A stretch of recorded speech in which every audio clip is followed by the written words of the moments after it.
Hey everybody, thanks for tuning in to today's episode. We've got a great show planned for you today. Between growth in Elkhart and collaboration between businesses and investing in our youth in the Michiana area.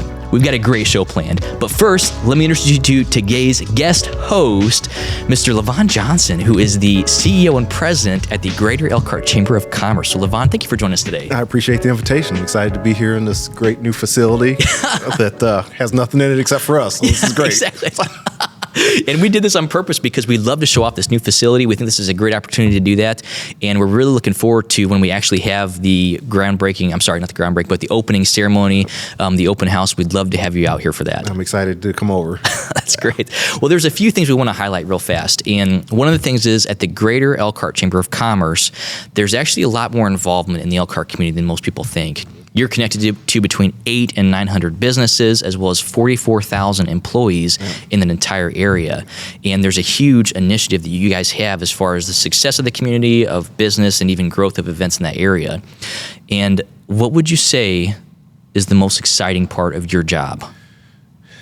I'm a relationship guy, so it's the relationships that you build, and honestly, Sure. I think that's what business is. Good business is all about relationships. That's right. And it's the opportunity to build on those relationships, not just for myself, not just for the organization, but how do you connect others to each other? We want to be the leading resource for making connections. That's part of our mission statement. When Sure. we talk about those connections, it's how do you connect people and businesses to other businesses, to customers, to people, to organizations.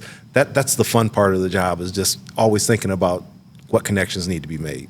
Yeah, sure. So I had the opportunity to come in and sit in one of the meetings you guys had at the chamber. This probably would have been in April. Okay. And it would have been the downtown merchants that you guys had. I was invited by Scotty Schultz over at the Elkhart Truth. Yep. And that was kind of my first experience with the reinvigorated chamber. I grew up in Elkhart, spent a lot of time down in that area. My parents had a restaurant in Goshen. They moved it to downtown Elkhart, actually where Hotel Elkhart is now. Okay. So they had the Cornerstone Cafe on that first Absolutely, level. yeah. And then before the Learner, it's the same building, Yeah. but they used to be called the Elko. Yep, absolutely. So yeah. they did a ton of concessions in the area. I grew up in that building, grew up walking across past the Chamber of Commerce, spent a lot of time out there. So it's a lot different than what it used to be, which is amazing. Well, we've been around. We've been around since 1919. Yeah. We'll celebrate our 100th year in 2026. Sure.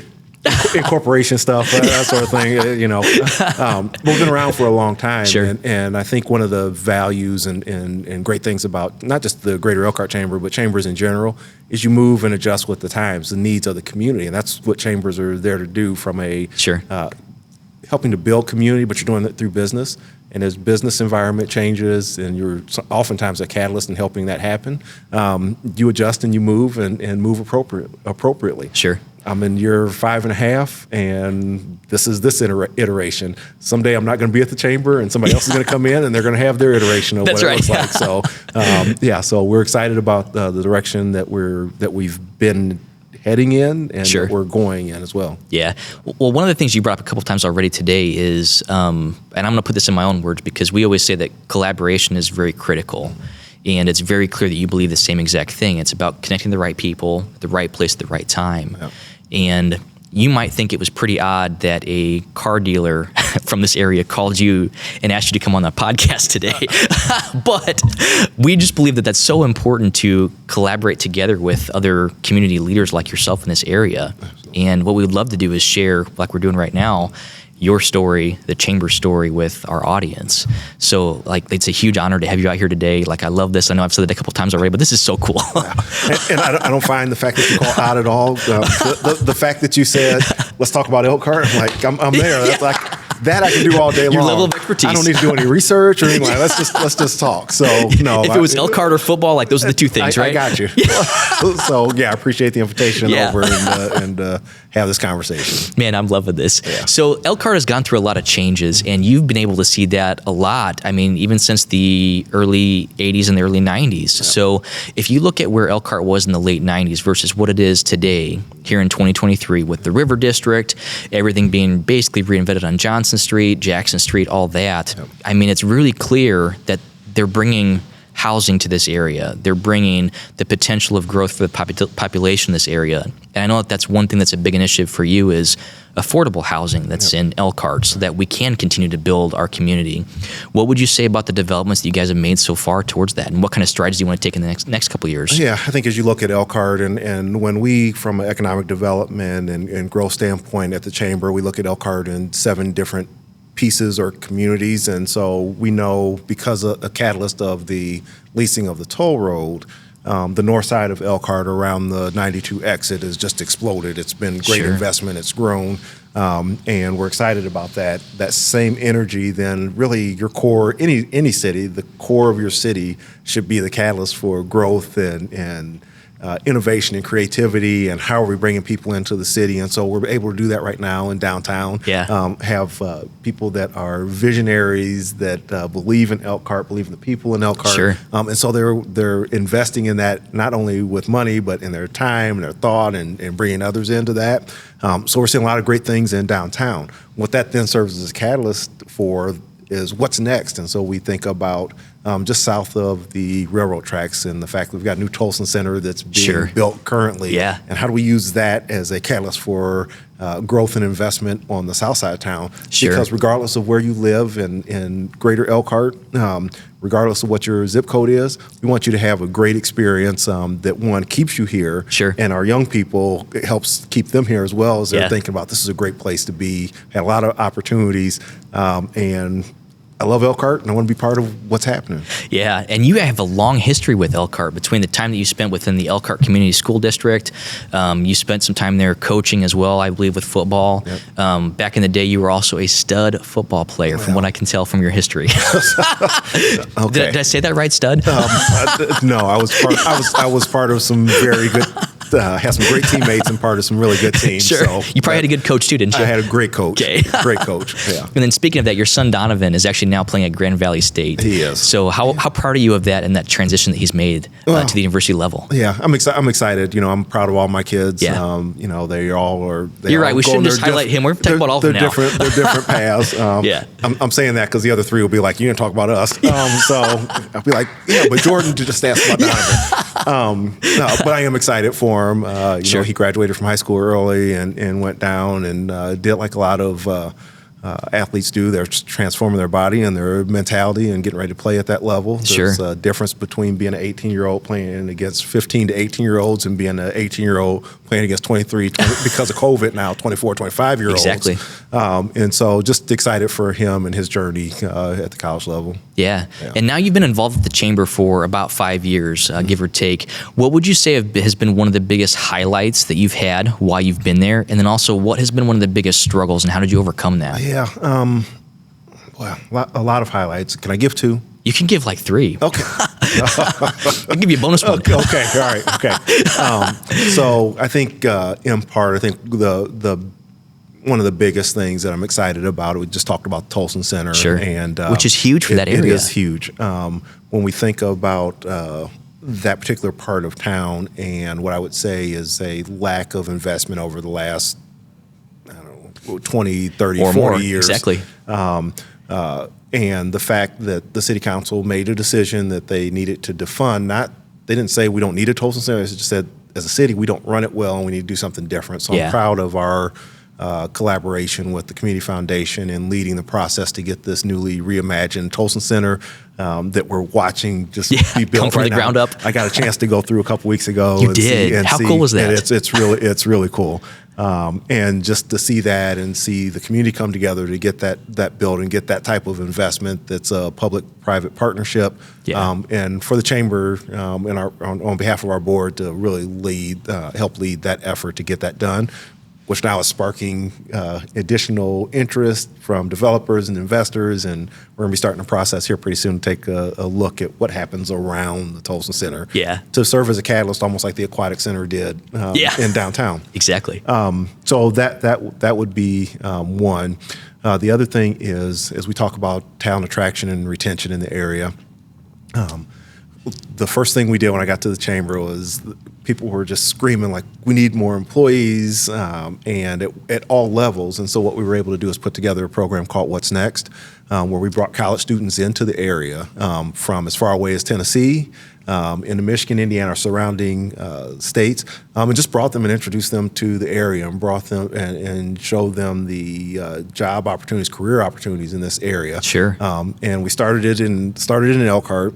And then expanded it to the county, and then expanded it to St. Joe County. And this year, it's fully a regional initiative. We're working with the South Bend Elkhart Regional Partnership to pull this off. So in 2023, we'll have 75 students coming in, and then so we'll do that in October, and then in April of 24, we'll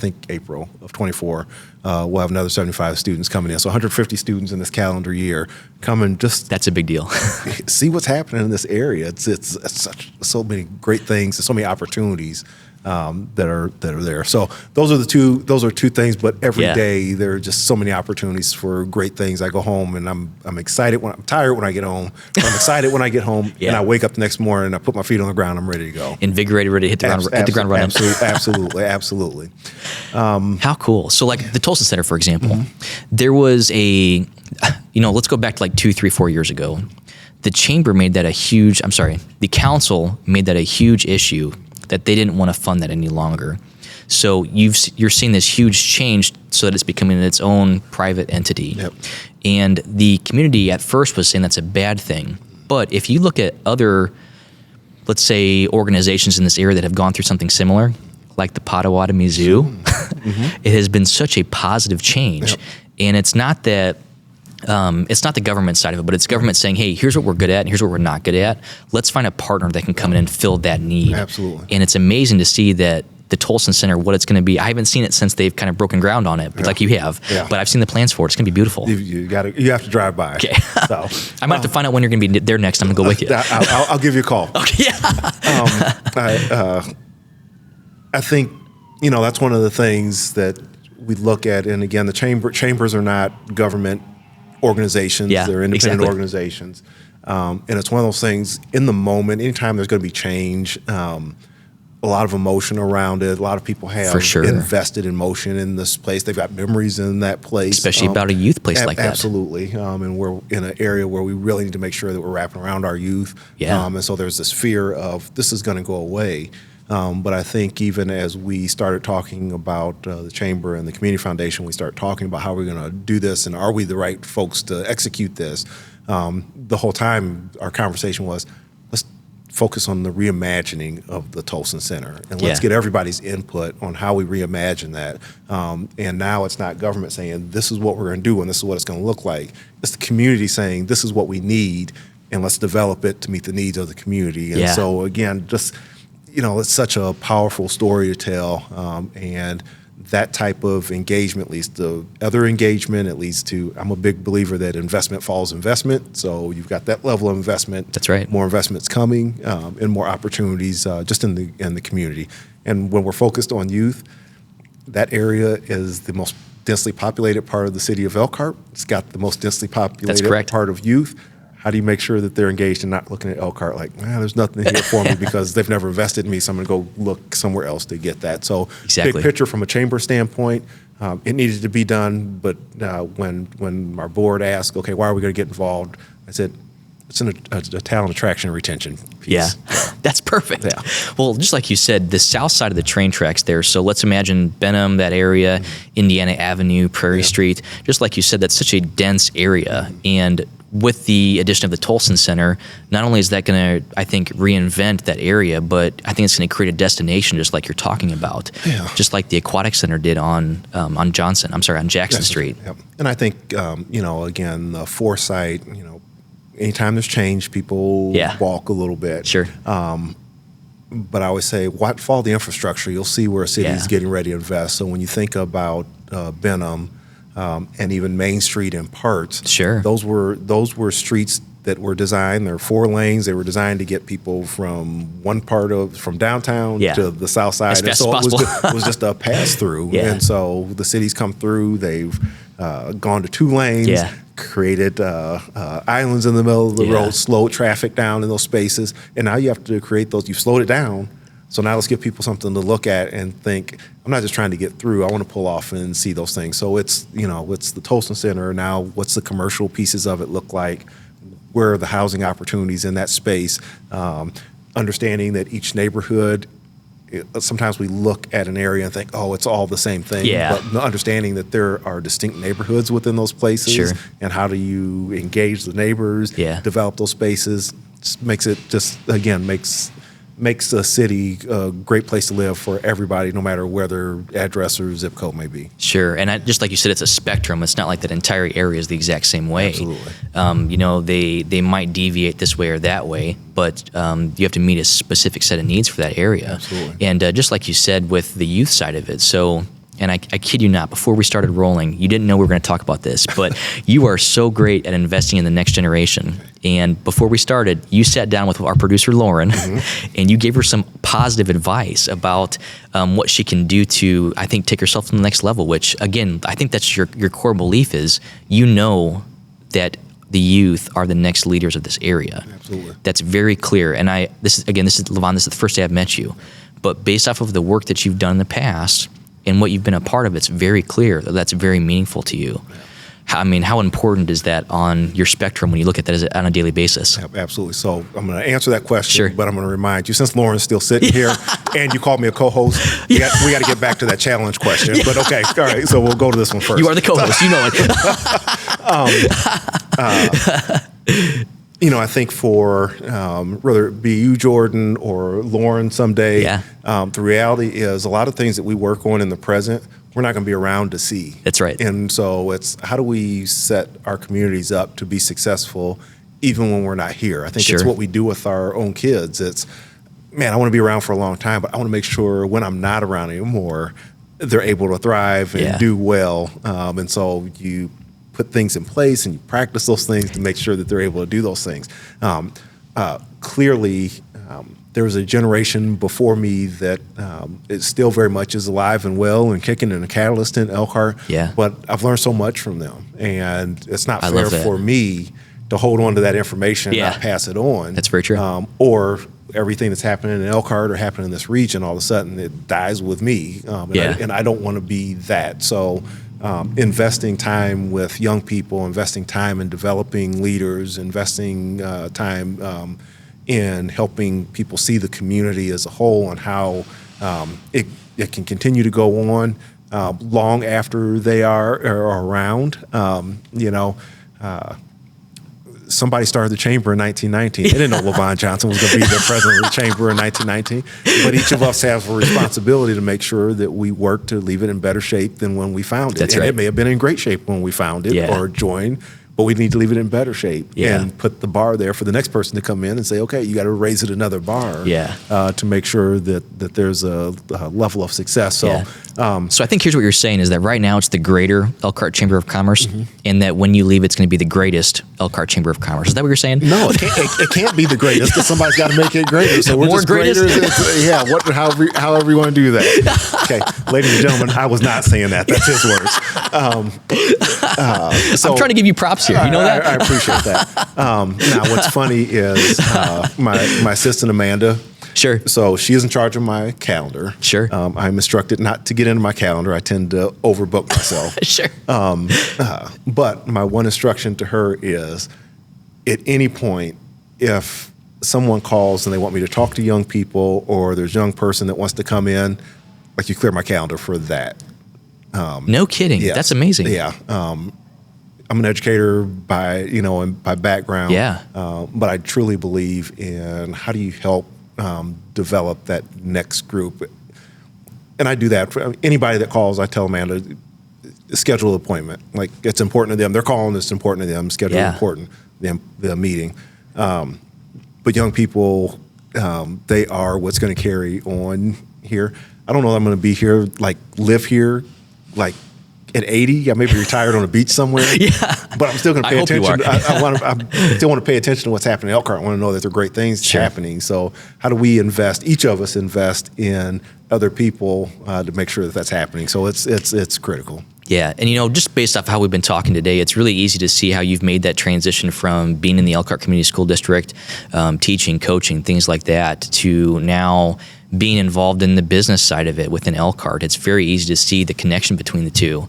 When you were going through that transition at the time, was that difficult? Was that easy? What was that like? Well, I'll tell you this. One of the questions I was asked in my last interview was very similar to that particular question. Sure. And the question was... So you're saying it was too easy? No. the question was, Levon, your background's not in business, it's in education. If somebody that has a business comes in here and says, like, they're in trouble, how are you going to help them? And I said, first of all, if they're coming to the chamber and saying, get us out of this problem, like, that's an issue in itself. That's not our job. Exactly. Our job is to make connections for them to help them in that space. Sure. Which goes back again to relationships. What's education? It's all about relationships. So That's really right. the transition has been picking up knowledge on things that for a large part of my life, I didn't think I needed to worry about. Yeah. For example, I can tell you just about where every sewer line runs in Elkhart County. Okay. Not that you wanted to know that one day, but you do. But you can't develop certain areas if there's no infrastructure That's there. right. So you better know where those things are. So those things you pick up. But again, the building those relationships and making sure that people are connected to the right people to help them along. It's no different than what you do in education. If you're That's doing right. research, let me get you connected to this person, and they'll be able to tell you firsthand what happened in this space. I was a history teacher. Yeah. Tell you what happened in this space. Coaching football. Where do you want to go to school? Let me connect you to this coach. Let me bring this coach in so that you guys can talk and see if this is the right fit for you. How cool. So it's always, it's again, at the core, especially in Elkhart where we are so relational, it's about how do you build those relationships to support. Sure. And there's a lot of eclectic things that are happening in Elkhart. So, for example, you're probably going to this weekend. Today is the first day for the Jazz Festival. Absolutely. So you have to make that if you're an Elkhart citizen, right? Well, so you should. You should, right? You should. It's been going on for so long. I think it's 35 or 36 years straight. I believe this is 35. 35, okay. Yeah. So I think that's always been a big deal, though, is stuff like that is such a core belief of what Elkhart is and what Elkhart does. But I think, it comes back to the collaborative side of it. And people love events like that because, I kid you not, when we go to that, I'm not knocking on jazz because I love jazz. Don't think that. But my favorite part is the relationships that you have with the people there and going out there and experiencing that. And there was I don't know if you remember this, but there was a letter that you wrote in the recent release by the Chamber magazine. Okay. Do you remember the last paragraph of that? It's okay if you don't. It's okay if you don't. Because here's the difference. Yes, I remember. But if you want to say what it was, that'd be great. Yeah. Here's the difference, though, is that I read it like today for like the third time. Gotcha. And you wrote it a while ago. Okay. So let me tell you what the last part was. Okay. Go out today, do something new, experience something you haven't done before, and say hi to someone that is there because you guys were sharing an experience and you guys chose to be there. And I think that's just such a great way to kind of summarize what Elkhart is and what Elkhart does. Yeah. Thank you for reminding me of that. I have great thoughts. I have great thoughts every once in a while. This is great. Well, thinking is different than writing. You know that. but I do think when you put that on the side of a building, right? I think we may have room. Okay. But I think one of the things that you talk about events and I always laugh when people say, "Man, there's just nothing to do in Elkhart." You really are not. You're not trying hard enough. You're not trying at all. And that's the great thing, especially about this time of year, but really all year long. Elkhart has worked very hard to make sure that from an event space, there's something for everyone. There is a major event for almost anybody that has a slight like for something. So we'll go from Rhapsody in Green a couple weeks ago to just a gathering of arts and culture to Jazz Festival. And again, you don't have to be a lover of jazz. You have to be a lover of people, like just the atmosphere and the space. And I think other than the South Bend Cubs, we shoot off more fireworks in Elkhart than anybody. We've got 2 fireworks shows this weekend. 4th of July is coming up. We'll do it again at the Grand Prix. So that's right. Fireworks companies love Elkhart. But then you'll go. I think bike night. The next big one will be bike night. So we'll have 8,000 motorcycles in downtown Elkhart. Then you'll have the Grand Prix that's going on. So there's just always something going on, and constantly looking for more things to do and create avenues and venues for those things to happen. Yeah. And in those cases, those events become, I'm going to call them family reunions. Yeah. Because I may not see you all year long, but I know I'm going to see you at this I'll event. see the Jaspers. Yeah. I don't need to call them. I'll see them soon. Yeah. How cool, though. And there's been a lot of stuff that's been going on in Elkhart, and especially with the chamber, I think there's a lot of stuff to look forward to in the next couple of years. Yeah. So I guess as we bring this to a close, what are some things over the next few months, few years that you're super excited about that the chamber is bringing around? Yeah. I think there's a few things, and again, we're getting to the end of our strategic plan, which will run us from 2024 to 2027. But it's again the investment of time and treasure in people and vision and what they want to do. I think coming out of COVID, there were a lot of folks that were like, "Man, I got this great business idea. Now I'm going to go after it." And so our focus on supporting entrepreneurs, which is a foundation of Elkhart. But how do we continue to support and building up our ability to do that and meet the capacity that's needed to do that work? So we've got a number of initiatives that are coming in that entrepreneurship space. Again, as we do focus in the redevelopment area, looking at in August, we're going to help spearhead a major study of the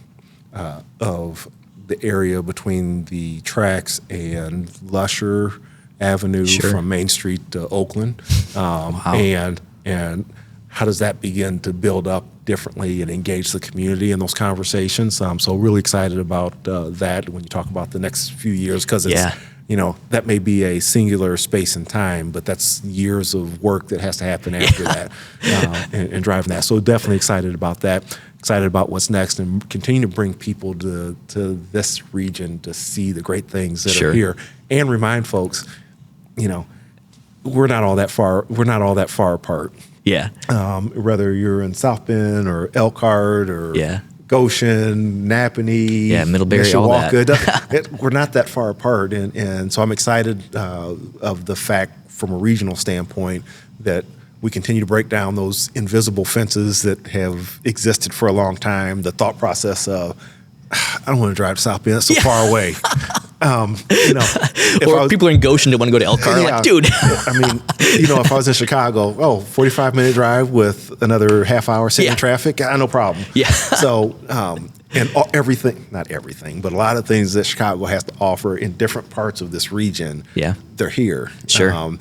Without the traffic congestion. That's right. So just excited about how this region is continuing to grow, and the fact that the state of Indiana, I think, is always known, but recognizing the economic value of this area. When we think about Elkhart County, for example, the state pays a lot of attention to us because we make up 10% of the state's GDP. We want to make sure Elkhart's doing okay. That's right. And so just excited about all the opportunities that are here, and the current leaders that we have, the leaders that are in public. They'll tell you, I've been doing this for a long time. It's time for that next generation to step up. But they're still at it. They're still going, and I love that about it. But they're also investing in that next group. And so those are things that really get me excited about the future of Elkhart, of Elkhart County, of the South Bend Elkhart region. I mean, it's just amazing things are happening. A lot of great collaborations taking place. Yeah, I love that word, collaboration. And just like yourself, I think that there's a lot of people out there that are investing in that next generation. They see the youth as the future leaders of Elkhart. And that's just kind of really cool to see. And just like you said, there's a lot of people that look at Elkhart County as a whole as a really important indicator for labor force, economy, things like that. I mean, there's a reason that there's been 3 presidents that have visited Elkhart County in recent years, which is pretty cool. It is cool. And I think one of the things we talk about at the chamber and in the city is we have done an outstanding job of marketing ourselves as the RV capital of the world, and we absolutely are. But there's so much more than that. There's more than that, exactly. When we think about not just RVs, when we think about pontoon boats, you talk to the pontoon. You talk to Bennington folks, or them, talk to those groups, and they're like, how about the RV and boating capital of the world? Okay, absolutely. Let's just put a comma and add something on every time. Exactly. But I think about the work that we're doing in agriculture and plastics and the neat stories that I get to go out and see that I get to go tell people that every bottle of Febreze in the United States is made in Elkhart. I didn't know that. Now you know that you can. Oh my word! Voyant Beauty, which used to be Acropack, so you go through and every oh my bottle, word. Or you go out to Bristol and see the corn dogs, the number of corn dogs that come out of Elkhart County and Bristol. Monogram Foods makes more Monogram, corn. exactly. Yeah, they make the majority of corn dogs in the United States. There's a reason they have a corn dog festival too. Exactly. Or you go over to Swift Foods and look at the bacon that they're putting. I mean, it's just so there's so many things that are. Now, don't get me wrong. Manufacturing is who we are. Yeah. But it's the embracing of that and understanding that there's so much diversity in manufacturing in Elkhart County that there's so many great stories to tell. Yeah. So, Levon, how cool. So, first off, thank you for coming out and joining us today for this. This has been a pleasure talking with you. If there are people who want to learn more about the Greater Elkhart Chamber of Commerce, where can they go to learn more about that? Yep. Yeah, you can do a couple of different things. One, you can go to our website, which is elkhart.org. Yeah. Very simple. Yeah. Okay. You don't need to write it down. It's elkhart.org. If you put elkhart.com, it's not going to get you there. Use the other one, org. Okay. So elkhart.org will get you to our website and get information. Or obviously you can stop in at 418 South Main Street in Elkhart. Beautiful facility. Or you can give us a call. Kelsey or Amanda at the front desk will make sure you get to who you need to get to. You can reach us there at 574-293-1531. That's great. So, Levon, thank you for coming out and spending some time with us today. I appreciate you doing this. I know this is the first time that we've met in person, but I seriously love your personality and love who you are. I appreciate that. I love what you stand for. So just keep doing you, obviously. I just love where you live. Yeah, that's right. Love where you live. Well, everybody, thanks for tuning in to today's episode of Car Talk presented by Gates Automotive. Stay tuned for our next episode for more content in our community. Car Talk is presented by Gates Automotive, Northern Indiana's premier local-owned auto dealer, specializing in Toyota, Chevy, and pre-owned vehicle sales and service. Gates Automotive has locations in South Bend, Mishawaka, Granger, and Elkhart. For more information, visit gatesautomotive.com.